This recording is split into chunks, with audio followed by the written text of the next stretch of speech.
orang pemakai narkoba sudah pasti selalu hal yang negatif. Contoh Diidentikan dengan mencuri atau melakukan hal-hal yang tidak baik pada masyarakat. Nah dari situlah kita diklaim pencuri.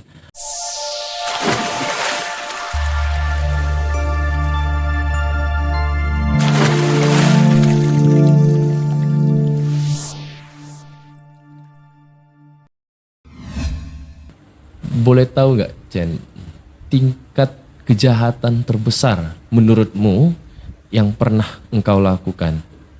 Atau hal yang mungkin pada saat itu, kejahatan yang pada saat kau lakukan itu, kau sadar itu jahat dan kau tahu ini sangat besar resikonya atau dosanya gitu.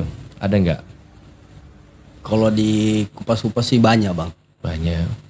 Contoh hal jual wanita. Menjual Wanita. Wow. Ini keterbukaan bang. Jujur-jujur aja bang. Oke. Tapi ini pengakuan di hadapan Tuhan bang ini. Oke. Nah itu. Tapi bukan Karena aku Tuhan yang dia. Enggak. Karena saya udah pulih bang. Karena aku udah pulih dari situ. Oke. Aku Artinya udah kau minta nyantai mengatakan ini. Ya aku udah minta pengampuan kepada Tuhan. Jual perempuan. Oke. Bahkan jual narkoba. Oke. Jenis ganja. Kalau untuk sabu hanya pemakai biasa. Pemakai bang. biasa. Oke, Chen. Tapi kalau untuk bagian curi-mencuri bang. Udah senior ya? Enggak. Gimana? Aku enggak tertarik di situ bang. Oh, gimana itu? Emang tidak bagian, bukan bidangmu di sana? Enggak bidangku di situ bang, enggak keahlianku di situ dulunya. Tapi pernah satu kali menjamret. Itulah sekali dapat, sekali menjamret langsung kedapatan. Nah dari situ aku belajar memang bukan di sini talentaku. Oh. Begitu. Iya bang. Tapi maaf ini, karena di kacamataku adalah apabila kau dengan kelompokmu dan teman-temanmu jalan di sebuah daerah, sudah pasti ada yang bakal kehilangan. Kehilangan. Gitu. Tapi kau nggak pernah melakukan itu, teman-temanmu? Itu pandangan masyarakat bang bagi kami bang. Iya. Karena sudah diawali diketahui kita itu pemakai narkoba. Dan orang pemakai narkoba sudah pasti selalu hal yang negatif. Contoh Diidentikan dengan mencuri atau melakukan hal-hal yang tidak baik pada masyarakat. Nah dari situlah kita diklaim pencuri.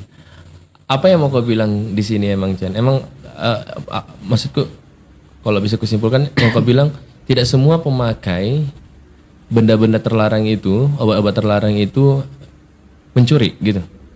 Kalau aku katakan sih bang, pada umumnya. sudah pastilah. Pada umumnya. Pada umumnya begitulah. Tapi kau tidak melakukan pencurian. Ya puji Tuhan dulu nggak sampai lah mencuri bang. Oke. Tapi dengan kejahatan-kejahatan lain, contoh kita memalakin. Kalau orang Sumatera bilang malakin. Malak.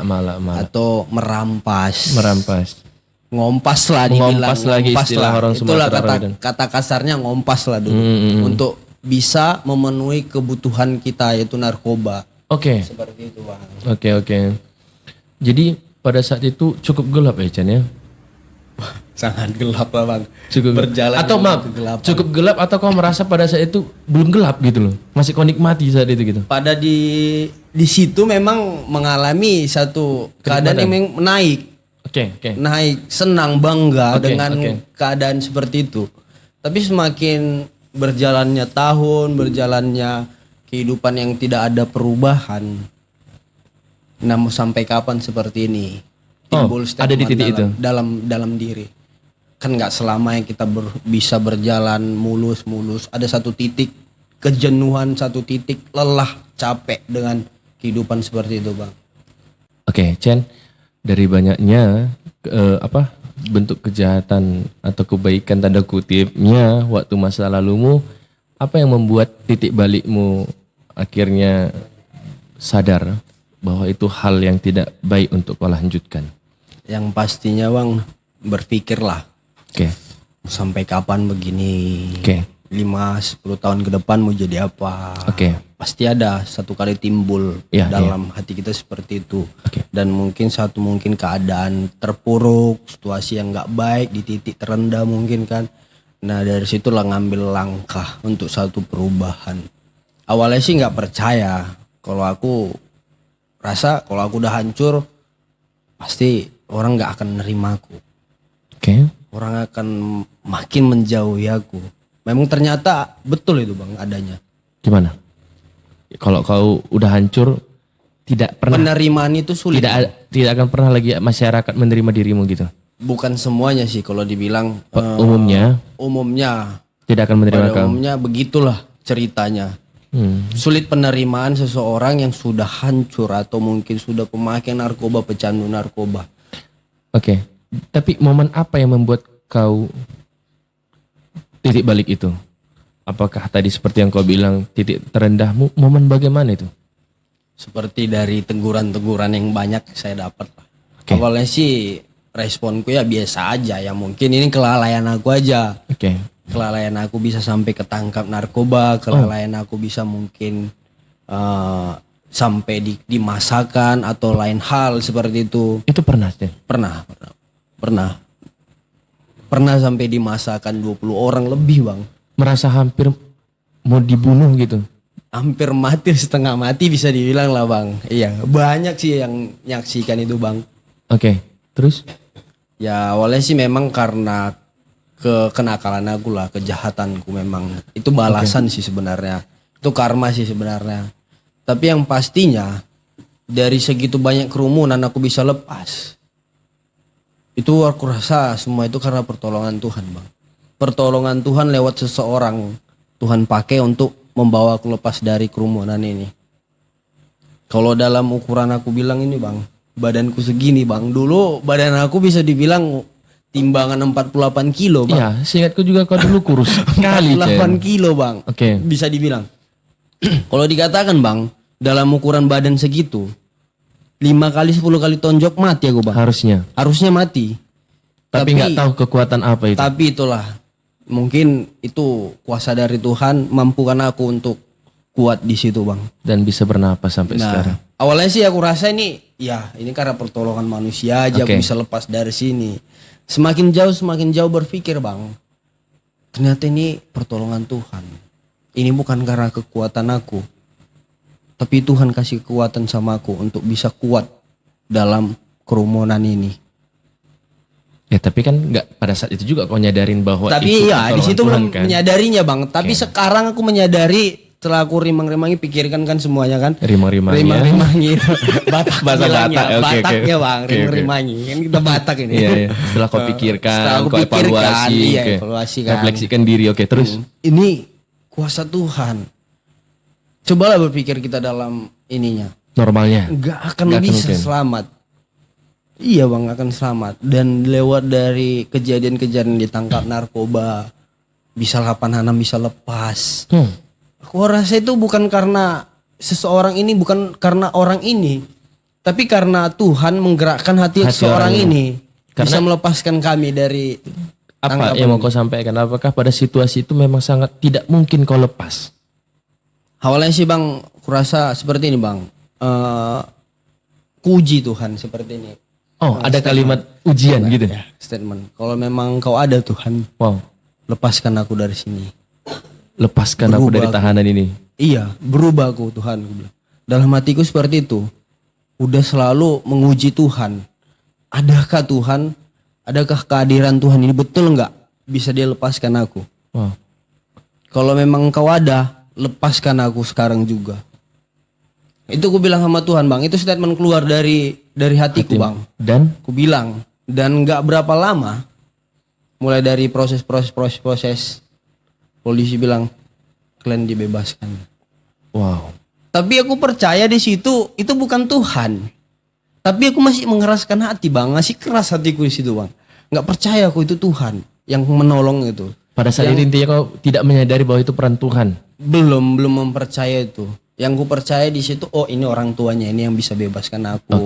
Orang tuanya ini berada, bisa bebaskan kami semua. Jadi kejadian itu kau ditahan bukan sendiri, ada beberapa orang. Ada 3 Dan intinya oknum. Dari temanmu ini ada 3 orang oknum ini, keluarganya lah yang kau anggap membebaskan pada saat itu. Tidak ada peran serta Tuhan gitu ya.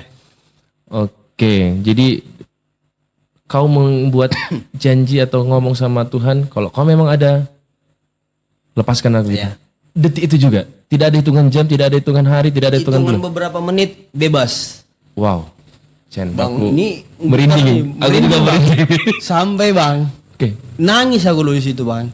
Semua barang yang ada di situ, aku bilang sama Pak polisi, gimana caranya aku bisa bebas? Keretaku ini bawa lah Pak, aku bilang. Semua bawa apa yang aku punya Pak, aku bilang. Tapi nggak lepas dari situ, polisi nggak mau. Polisi harus dalamkan ini. Kasus ini harus diperdalam.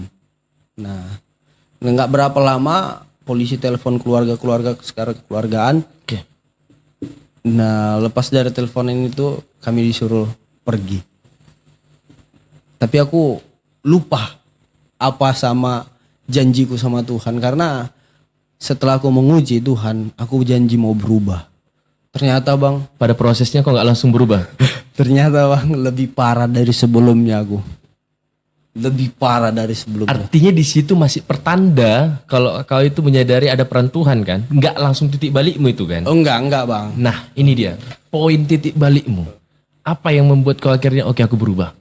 Aku berubah. Teguran ke berikutnya Bang. Ini banyak nih teguran ini Bang. Oh itu awal-awal teguran yang Banyak sadari teguran. gitu? Iya banyak teguran ini Bang. Teguran selanjutnya apa? Satu Pijen? kali adalah kejadian. Oke. Kejadian narkoba juga sih Bang. Jenis ganja. Oke.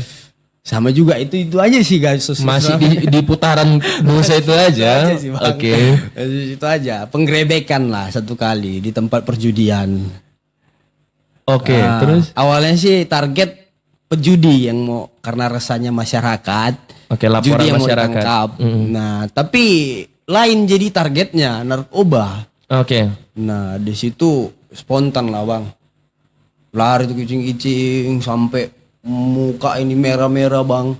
Kali ini aku janji Tuhan aku harus berubah. Iya Bang, janji aku kali ini Sambil aku kau mau lari. berubah. Iya. Sambil kau dalam lari. hatiku aku udah campak-campak ini lo lari Bang. Tahu Abang di mana aku berondok? Di mana? Di balik asbes. Karena kau dulu sekecil itu. Satu hari satu malam di dalam asbes. Karena kau sekecil itu dulu. Oh, iya Bang. Dan kau satu malam satu hari di situ. Iya. Di rumah siapa lu itu? Satu malaman di rumah mak tua aku Bang. Satu malaman aku di dalam asbes saking memang udah ini. Takutnya gitu. Nah, mulai dari situ perjalanan narkoba ini Bang bukan seperti kita membalikkan telapak tangan. Narkoba ini mengikat Bang. Artinya kalau udah tersentuh narkoba, melepaskannya nggak Sulit. semudah itu ya. Bergantungan sulit Bang. Orang yang pecandu narkoba bergantungan. Seberat itu dulu. Kalau aku pribadiku Bang, sehari itu aku harus pakai narkoba itu minimal kalau ganja 10 batang per harinya. Wah. We live for it, we die for it, we